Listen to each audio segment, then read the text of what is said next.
9h18 à Paris, alors tout de suite du journal de l'économie avec vous. Mariam Pirzadeh, bonjour. On va commencer par prendre tout de suite le pouls des marchés européens à l'ouverture. Ça donne quoi ce matin? Eh bien, c'est du rouge, Elisabeth, en Europe. Paris ouvre en baisse de 0,3%, moins 0,1% pour Francfort et moins 0,2% pour Londres. Et puis à noter que le leader mondial du transport express, le groupe américain UPS, annonce le rachat du néerlandais TNT pour plus de 5 milliards de dollars. Avec cette opération, UPS talonne désormais DHL sur le marché européen. En Asie, toutes les bourses ont clôturé.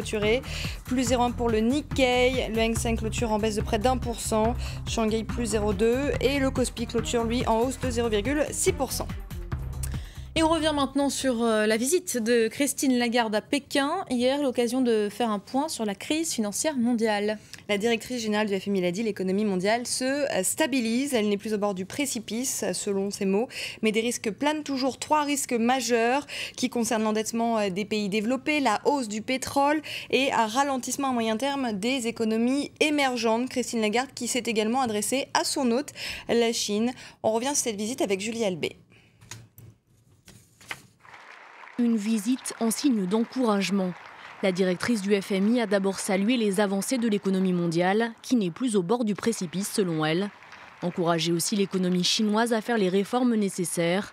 Le but du FMI, convaincre la Chine de jouer un rôle dans la sortie de crise. Nous pensons qu'il est important que la Chine continue de soutenir la croissance. Dans ce domaine, elle est dans une position enviable car elle peut soutenir fiscalement son économie, comme l'a souligné le dernier Congrès national du peuple. Ensuite, il est important qu'elle continue de réorienter les moteurs de sa croissance économique, de l'investissement et des exportations vers la consommation intérieure. La Chine rendrait un grand service à son économie et à son peuple. Des réformes économiques qui renforceraient la monnaie nationale. Selon Christine Lagarde, le yuan pourrait devenir une monnaie de réserve mondiale, tout comme le dollar. À cela, plusieurs conditions. Un taux de change plus flexible, davantage de liquidité et de gestion monétaire et une meilleure surveillance des marchés. Aujourd'hui, le yuan est un sujet de contentieux, notamment avec les États-Unis, qui accusent Pékin de concurrence déloyale avec un yuan sous-évalué. Son taux de change reste en effet étroitement contrôlé par la Banque centrale chinoise.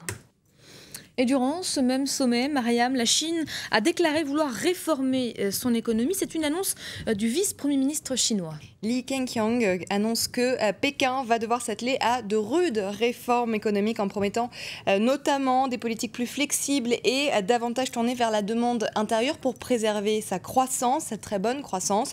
Et concrètement, cela pourrait se traduire par une réforme des impôts sur le secteur financier. La Chine est-elle entrée à nouveau au capital de Total? La question agite les esprits depuis plusieurs jours. L'information est parue hier dans le Wall Street Journal. Une prise de participation immédiatement démentie par le groupe français. Après le Qatar, l'Empire du Milieu serait entré à nouveau au capital du pétrolier français à hauteur de 2%. C'est une information qu'annoncent les Échos.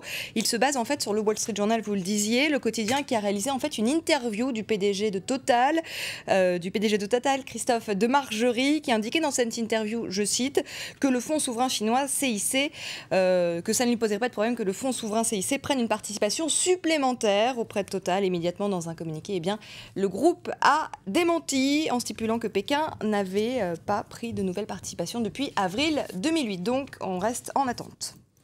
Il y a un an, jour pour jour, l'OTAN commençait ses frappes sur la Libye. L'occasion de faire un point sur la situation économique du pays. La bourse de Tripoli a rouvert ses portes, Elisabeth, à la fin de la semaine dernière. Le marché sera bientôt ouvert aux investisseurs étrangers qui pourront détenir jusqu'à 10% des actions. Le pays se reposait avant la guerre sur sa production de pétrole qui atteignait 1,6 million de barils par jour. Où en est-on aujourd'hui? Élément de réponse. Tripoli célèbre son retour dans le monde financier. La bourse a ouvert à nouveau ce jeudi pour la première fois depuis plus d'un an. Elle avait fermé en février 2011, peu après le début de la rébellion. Une dizaine d'entreprises sont cotées pour une valeur de 2,4 milliards d'euros. Les investisseurs ont un objectif en tête, que la Libye devienne un centre financier reliant l'Afrique à l'Europe.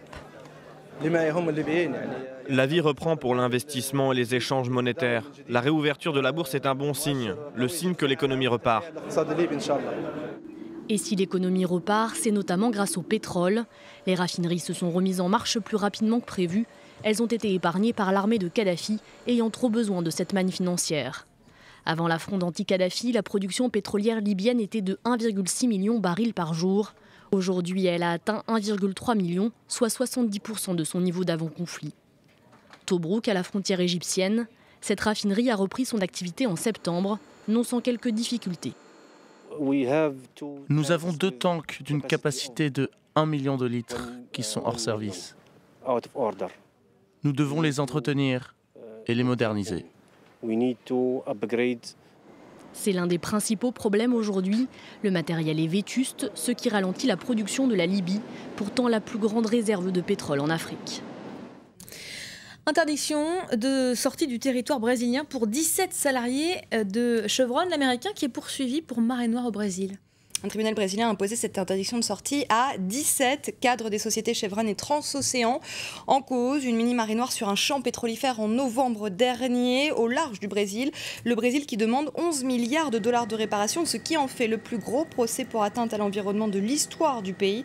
Et si la condamnation est décidée, cela pourrait porter un coup fatal à Chevron, qui est déjà poursuivi en Équateur pour la même raison.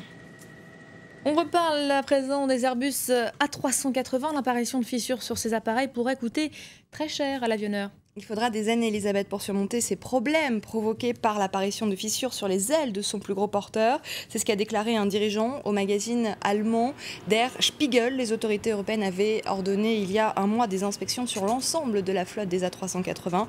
Airbus qui attribue ces fissures à des défauts de conception et de fabrication. Allez, restons dans les airs avec ce nouvel espoir dans la vente de Rafale à l'Inde.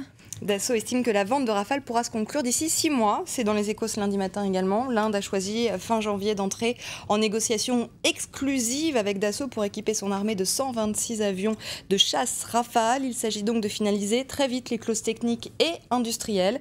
Dassault qui espère que ce choix de New Delhi aura un effet domino pour la vente de ces Rafales à l'étranger. Et ce serait surtout la première vente de Rafale. Hein.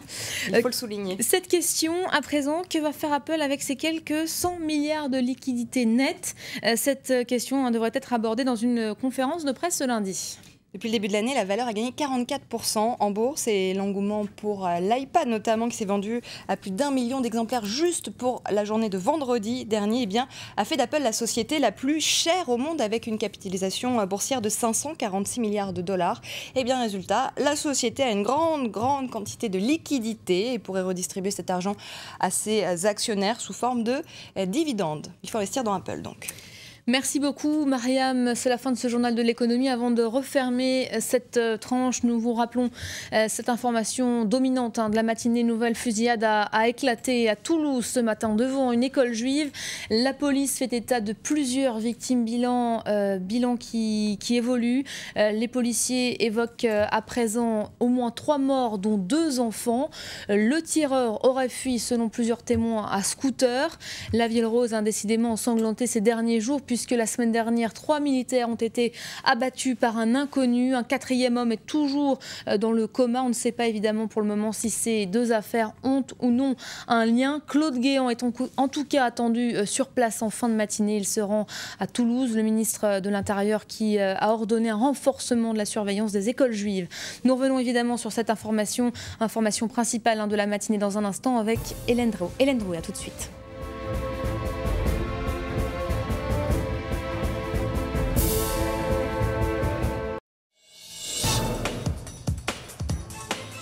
Accoucher en Afrique du Sud, une expérience de plus en plus risquée.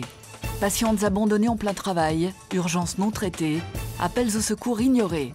En 20 ans, le nombre de femmes mortes en couche a été multiplié par 4. Mais tout le monde n'accepte pas cette situation. Avocats, fonctionnaires, salariés, de plus en plus de personnes agissent à leur échelle pour faire changer les mentalités. Objectif Espoir, mardi à 10h15, heure de Paris, sur France 24.